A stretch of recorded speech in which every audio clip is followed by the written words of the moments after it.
Words! Who understands them? I don't. Shady Stories with CJ Sketch. Alright guys, let's talk about bad first dates. I want to talk to you about a particular bad first date of mine. Red flag number 1. I met this young woman online. I know what you're thinking. Why? Why would you go online to meet young women? There are so many out there in the world. And that's the thing, it's so overwhelming. I met this young lady online and we hit it off. We talked about similarities and she seemed very upbeat, very positive person, and I like that in my ladies. We got to talking, finally we decided to meet. We realized we both work. So red flag number 2, we're meeting at night, specifically 11:30, 12 o'clock at night. We live about an hour away from each other. That's red flag number 4 or 3, I really don't remember, but another red flag. It came to that time where we were about to meet, and then I realized something else. She didn't live an hour away. She was technically almost 2 hours away from me because I worked a half hour in the other direction of my house. It came to be about 10 o'clock. I headed out, and I started going there, and I'm driving along. I'm feeling good. You know, I'm excited. Haven't gone on a date in a while. I'm finally going on this date with this young woman. I'm driving around. I can't find the place. It's dark. I can't read street signs. And as I'm pulling through an intersection, right? So what happens is there's a stop sign for me and there's, you know, it's the right of way of the other people and I wasn't paying attention. I start to roll right through. Luckily I'm going slow, but I start to roll right through this intersection.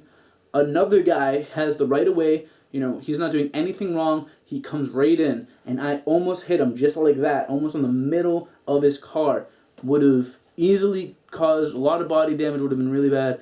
This guy's here and there's a cop right here. So the cop's here, this guy's here, they're about to cross each other. This cop is stopped to turn the same direction I'm turning. I go through the intersection and I see those blue lights. Very nice cop. He's like, you know what?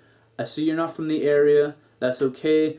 I'm going to let you go on this one. Just try to be more careful. Why'd you miss the stoplight? And I'm like, I'm looking for this house. I can't find this house.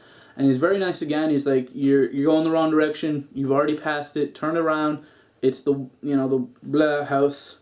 And so that's what I do. I thank him, you know, I turn around and I finally get there and I'm like, where can I park? You know, it says no parking on the streets. And I asked this young lady, where can I park? She's like, just park in the driving lot. It's okay. It's late. No one else is coming in. So I go and I park and we go up to her apartment. That's another red flag. We were meeting at her house, not a public place. I could have been murdered for all I know, blah, but I wasn't. We start watching a movie, and suddenly it's about 12:30 in the morning.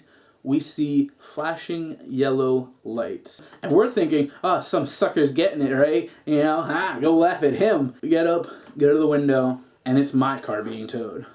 I'm the sucker. I'm like, oh my god, what's gonna happen? Like, ah! And apparently she didn't clear it with her landlord.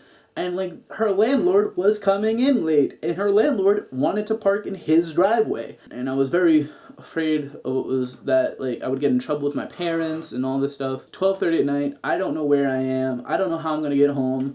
My phone's dead. That's the other thing. My phone's dead through this entire thing. This young lady offers for me to stay over. I'm like, you know what? I've had a long day. I'll take what I can get. I don't want to disturb my parents and have them come out here. So I say yes. I'm an insomniac. I can't sleep without my pills. And I mean, if I do sleep, it's not a very good sleep. For about 8 hours, I am sitting in a room staring at a blank wall. And I was so angry though. Didn't move for hours. Finally, the morning came around and it's pouring rain, guys. Pouring. She comes and she tells me that, you know, she doesn't have a car. So we have to walk to the bus stop in the pouring rain. Luckily she has an umbrella. We walk to the bus stop. She gives me 50 cents and tells me she has to go on her way to get her kid. Red flag again. Red flag that should have come up in the beginning. She didn't tell me she had a kid. That's ridiculous. She gave me half the fare for a bus. That was $1. She only gave me 50 cents. You know, I asked the bus driver, do you guys pay debit? And they don't. It's cash only. And he's like, you know what? I'm going to be nice to you. I go. She's left at this point. I go. The bus drops me off a mile from my destination. They don't go anywhere near this tow truck place. So I have to walk a mile in the pouring rain to get my car, pay the $105. It was supposed to be $140, but the guy again gave me a break. Very nice. I'm tired. I'm exhausted, and I said, I'll go to Dunkin' Donuts. I saw Dunkin' Donuts. I know where it is. It's very close to the highway. I can get home very easily. I go to Dunkin' Donuts, and lo and behold, in the line for the drive-thru, I'm rear-ended. Just rear-ended like that. That rounded out my terrible day, and I finally got home. I'm alive. I was a murderer, so I always like to look on the positive side. But there we are, guys. My worst first date story ever. Tell me in the comments down below, what's your worst first date? We'll have a new video out next Friday, and we got a bunch of new content. Screw it. Cut it. Sub.